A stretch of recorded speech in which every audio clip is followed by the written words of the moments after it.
అందరికీ నమస్కారం. ఈరోజు నాడు మనకి గౌరవ పోక్సో కేసు నందు ఒక కేసులో అంటే Dwaraka Tirumala police station crime number 118/2015లో ఒక అమానుషమైన సంఘటన జరిగింది. ఆ సంఘటనలో ముఖ్యంగా ఏంటంటే ఈ ముద్దాయి వడ్లమూడి బాలకృష్ణ తను ఒక ఇంట్లో ప్రవేశించి అక్కడ వాళ్ళ తల్లిదండ్రుల్ని కొట్టి వాళ్ళ అపరిచితులతో ఒక మైనర్ బాలిక పైన రేప్ చేసి వాళ్ళని చంపే ఉద్దేశంతో గ్యాస్ సిలిండర్ ఓపెన్ చేసేసి కాలు చేతులు కట్టేసి ఓపెన్ చేసి వచ్చిన కేసులో అప్పట్లో ఉన్నటువంటి సిఐ ఎం వెంకటేశ్వరరావు గారు కేసు రిజిస్టర్ చేయడం జరిగింది. దర్యాప్తు అనంతరం దీనిపైన సరితా మేడం గారు అప్పట్లో ఉన్నటువంటి డిఎస్పీ ఏలూరు సరితా మేడం గారు దర్యాప్తు చేయడం జరిగింది. ఈ దర్యాప్తులో మొత్తం చేసి ఛార్జ్షీట్ చేయడం జరిగింది.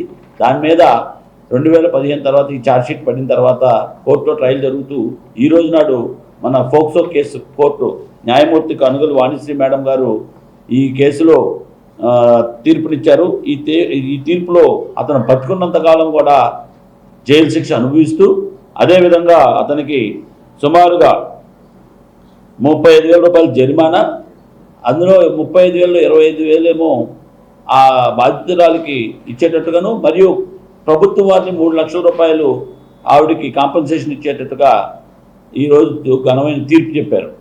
దీంట్లో ముఖ్యంగా అప్పటి దర్యాప్తు అధికారి అయినటువంటి సరితా మేడం గారు, అప్పటి ఎస్ఐలు అయినటువంటి అప్పుడు ఉన్నటువంటి సర్కిల్ ఇన్స్పెక్టర్ వెంకటేశ్వరరావు గారు, తర్వాత వీళ్ళందరూ కూడా చేసిన తర్వాత ఈరోజు కోర్టులో మన కోర్ట్ మానిటరింగ్ సిస్టమ్ వచ్చిన తర్వాత మన court monitoring cell in charge Subbarao garu, అదేవిధంగా మనకి ఈ కోర్టు ఇన్ఛార్జ్ అయినటువంటి టోటల్గా మొత్తం కూడా ఏదైతే మన హెడ్ కానిస్టేబుల్ గారు రమణ గారు, శ్రీనివాస్ గారు, ముఖ్యంగా మనకి ఏదైనా ప్రాసిక్యూటర్ గారు మన అమరల శ్రీనివాస్ గారు పటిష్టంగా కేసును వాదించి కేసుని న్యాయపదం వైపు నడిపించి ఈరోజు నాడు ఈ తీర్పు రావటం జరిగింది. ముఖ్యంగా ఈ కోర్ట్ మానిటరింగ్ సిస్టమ్ పెట్టిన తర్వాత సుమారుగా మనకి 64 కేసుల్లో 76 మందికి శిక్ష పడటం అనేది జరిగింది. దానిలో కూడా ఇందులో ఇలా లైఫ్స్ అన్నీ కూడా పట్టడం కూడా జరుగుతుంది. ముఖ్యంగా ఈరోజు ఈ ఫోక్సో అటెంప్ట్ టు మర్డర్ కేసులో ఈ లైఫ్ అంటిల్ టు డెత్ మరియు దానిపైన మొత్తం కూడా ఒక్కొక్క దానికి ఒక్కొక్క శిక్ష వేశారనమాట. 2 సంవత్సరాలు జైలు శిక్ష, 5,000 రూపాయలు, 324 అంటే గాయపరిచినందుకు 2 సంవత్సరాలు జైలు శిక్ష, 5,000 రూపాయలు ఫైన్. అదేవిధంగా వాళ్ళపైన ఇచ్చేసినందుకు అటెంప్ట్ చేసినందుకు 5 సంవత్సరాలు జైలు శిక్ష, 307 కింద, 436 కింద 5 సంవత్సరాలు జైలు శిక్ష, అదేవిధంగా 506 బెదిరించినందుకు 3 సంవత్సరాలు జైలు శిక్ష, 450 కింద 2 సంవత్సరాలు జైలు శిక్ష. ఈ అన్నిటికీ వేసి మొత్తం అంటిల్ టు డెత్ అతను జైల్లో ఉండేటట్టుగా కూడా ఫైనల్గా తీర్పు ఇచ్చారు. ఇవన్నీ కూడా కలిపి అంటిల్ టు డెత్ అతను జైల్లోనే ఉండేది. ముఖ్యంగా ఈ కేసుని వాదించిన అమరల శ్రీనివాసరావు గారికి ఎస్పీ గారు ప్రత్యేక అభినందనలు తెలియజేయడం జరిగింది. అదేవిధంగా ఈ కేసుని ప్రతిష్టాత్మకంగా విట్నెస్ని సకాలంలో ప్రొడ్యూస్ చేసినటువంటి ఎస్ఐ సుధీర్ గారు, కృష్ణ, అదేవిధంగా కోర్టులో మానిటరింగ్ చేస్తున్నటువంటి మన సుబ్బారావు గారు, శ్రీనివాసు, రమణ, హెడ్ కానిస్టేబుల్ గారు, వీళ్ళందరూ కూడా ప్రతిరోజు ఈ కేసు మీద ప్రత్యేక శ్రద్ధ కనపరిచి ఈ యొక్క కేసుని కన్విక్షన్ రూపంలో తీసుకురావడంతో చాలా బాధితులు కూడా సంతోషం వ్యక్తం పరుస్తున్నారు. కాబట్టి ఎవరైనా కనుక తప్పు చేస్తే పోక్సో కేసులు కనుక ఇందులో చిన్న మైనర్ గారిపైన చేస్తే చట్ట ప్రకారం అంటిల్ టు డెత్ పడుతుందని ఈ సందర్భంగా తెలియపరుస్తూ ఈ యొక్క కేసు వివరాలు తెలియపరచడానికి ఈరోజు మేము ముందుకు వచ్చాం. 15 అక్టోబర్లో జరిగిందండి. దీంట్లో ముఖ్యంగా చెప్పాల్సిందంటే పోలీసు వారు ఇన్వెస్టిగేషన్ చాలా అద్భుతంగా చేశారు. సరితా మేడం గారు కానీ ఎఫ్ఐఆర్ రిజిస్ట్రేషన్ దగ్గర కానీ పోలీసు వారు చాలా మంచిగా ఇన్వెస్టిగేషన్ చేయడం జరిగింది. కేసు ఫ్యాక్ట్స్కి వచ్చేసరికి ఏంటంటే వాళ్ళకి 2 ఆడపిల్లలు, ఇద్దరు కూడా హాస్టల్లో ఉండి చదువుకుంటూ ఉంటారు. దసరా వెకేషన్స్కి తల్లిదండ్రుల దగ్గరికి వచ్చారు. వాళ్ళు ద్వారకా తిరుమల మండలం ఒక గ్రామం. ఆ ఇంటికి వచ్చినప్పుడు ఏమైందంటే వాళ్ళు పొలంలో వాళ్ళ ఇల్లు ఉంటుంది, ఒక చిన్న గుడిసె. దాంట్లో వాళ్ళు కాయగూరలు పండించుకుంటూ ఆ పొలంలో ఆ కాయగూరల్ని తీసుకెళ్ళి అమ్ముకుంటూ ఉంటారు.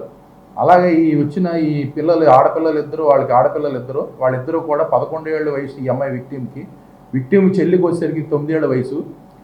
వాళ్ళతో పాటు ఈ ముద్దాయి కూడా వాళ్ళ ఇంటికి పొద్దున్నే కాయగూరలు కోయడానికి వచ్చినప్పుడు ఆ రోజే వీళ్ళు చూడటం జరిగింది.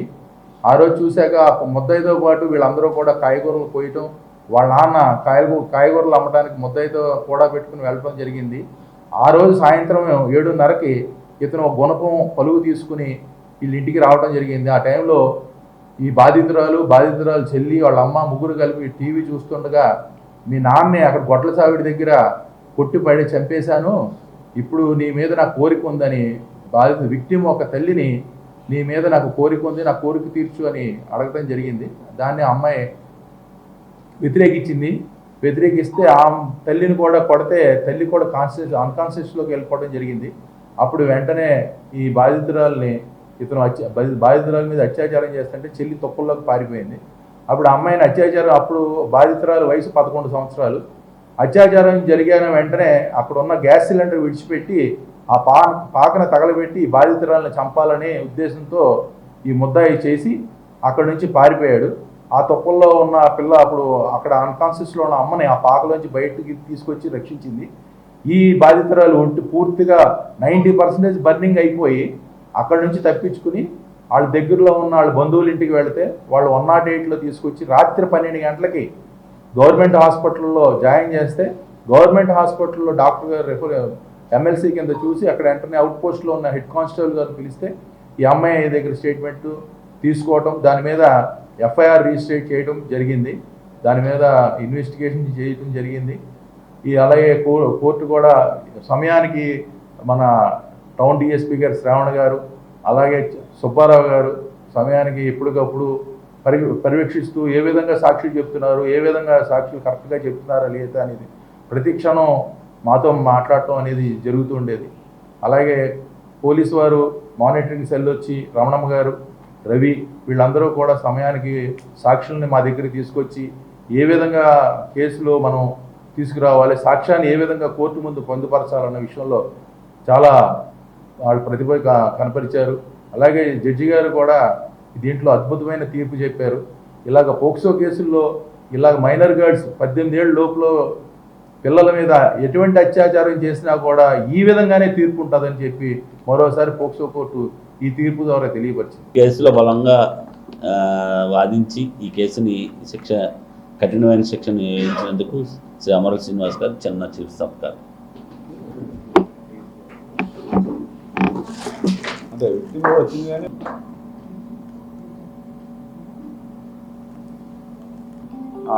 మనం సహకరించాడు 100% కూడా అతట బాధ్యత తీసుకొచ్చి చెప్పించింది.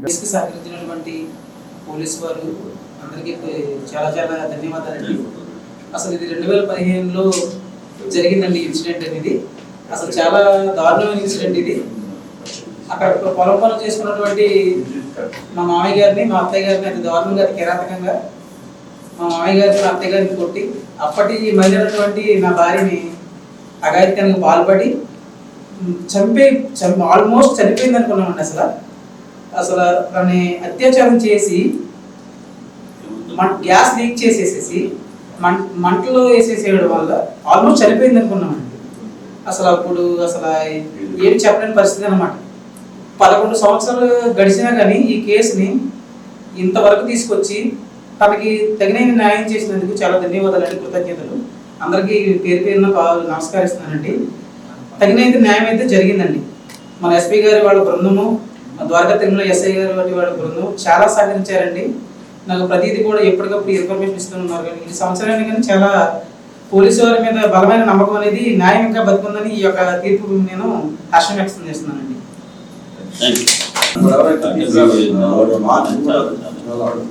రియల్గా మీరు ఎంత స్టాండర్డ్గా ఎంత నిలబడి మనకు గవర్నమెంట్ సార్ చాలా రాయ్ గారు చాలా చాలా కృతజ్ఞతలు సార్ మీకు.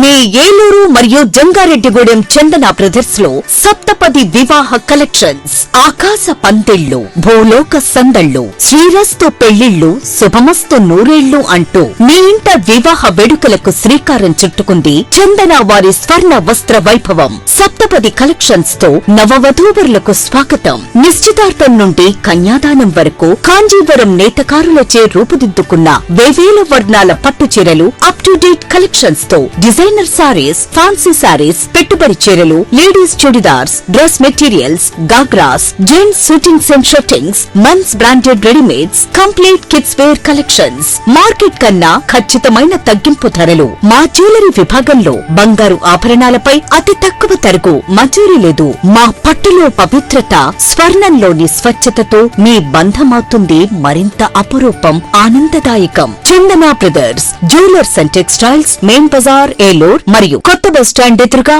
జంగారెడ్డిగూడెం.